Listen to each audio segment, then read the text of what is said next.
This video will contain spoilers up to Jujutsu Kaisen chapter 248, so if you haven't read it, I would probably turn back now. This is your last warning.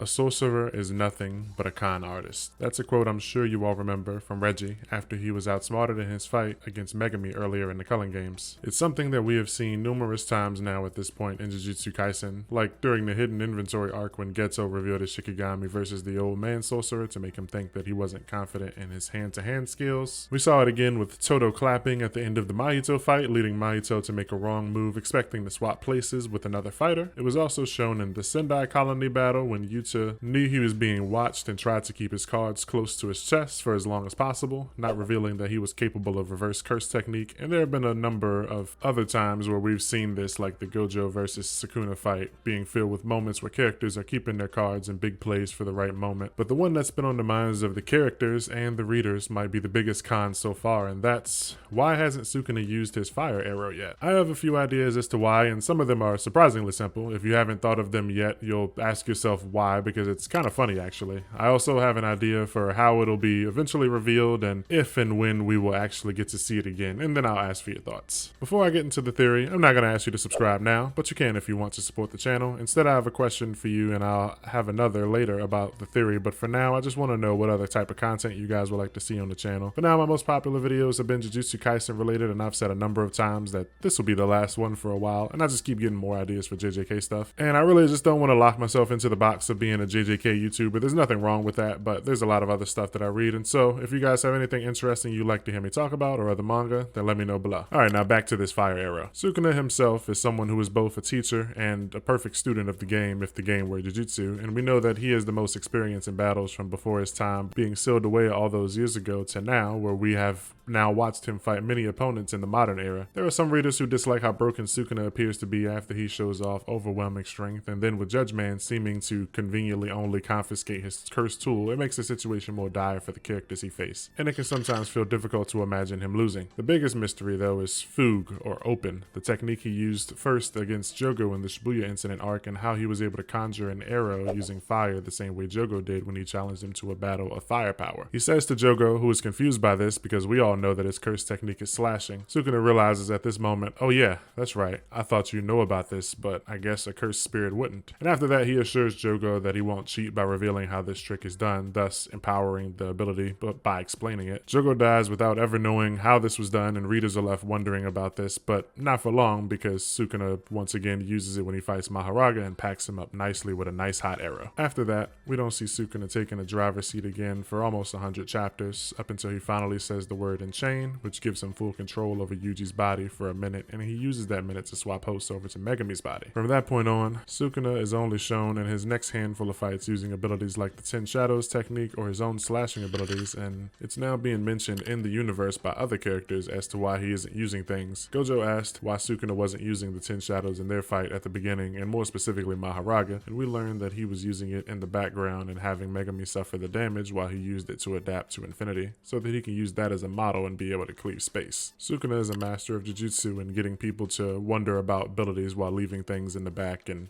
getting you to look over here while doing things over there, and now is no different. In the current fight, Kusakabe is thinking to himself as he lists off the things that they would have to avoid the most. He is most worried about Sukuna firing off the fire arrow and wonder why he doesn't. Just like in the previous fight when Gojo asks why, or in the fight before that, Yorozu couldn't understand why he only used 10 Shadows, Sukuna fights and uses everything he has with purpose. It's a stretch, but in a way I think it might not be crazy to also think Sukuna having the cursed tool airdrop to him might have also been intentional, since not only would it have been helpful to have, a lightning ability, but he also knew what Higuruma's curse technique was capable of, and while I said it's a stretch, he might have taken a gamble here on the weapon getting confiscated, similar to how he took a gamble on, harming Yuji by ripping off his finger to swap to Megami. However, like I said before, I think the case with the fire arrow is much more simple and really comes down to a few possibilities. One being probably the most common, and it's just that he simply doesn't want to use it. Sukuna is known to play with his food and enjoy his fights. He's the strongest and has been without a body for like 1,000 years, so it would make sense that he probably probably just doesn't want to immediately end whatever battles he finds himself in. Second possibility that I could come up with is that he can't, because maybe it was some sort of charge system where he could for some reason copy an ability temporarily and still have it for a short amount of time, which could explain why he was able to use it on Jogo and then Maharaga immediately after. But honestly, I think this is the weakest possibility, and I think ultimately the reason mixes both of these together with a twist. The twist being binding vows. In JJK, characters are able to create vows with themselves or other sorcerers in order to gain something, and breaking those vows have varying consequences. One of the things that bugs me the most about JJK is how we have never gotten to actually see a binding vow broken, and I think this arc would have been the perfect time to show it with all the inexperienced sorcerers that were introduced. It could have been the perfect time to trick one of those like army guys into making a vow if someone was able to become a sorcerer or something, or just like a character like Charles, or you never know. I think it would have been a great time to show it and have someone break a vow by accident, maybe thinking that it wasn't that serious. There's also self-imposed vows where if broken, the worst case, according to Kenjaku, would be that the person would just lose what they gained. Now I'll tell you why I think he can't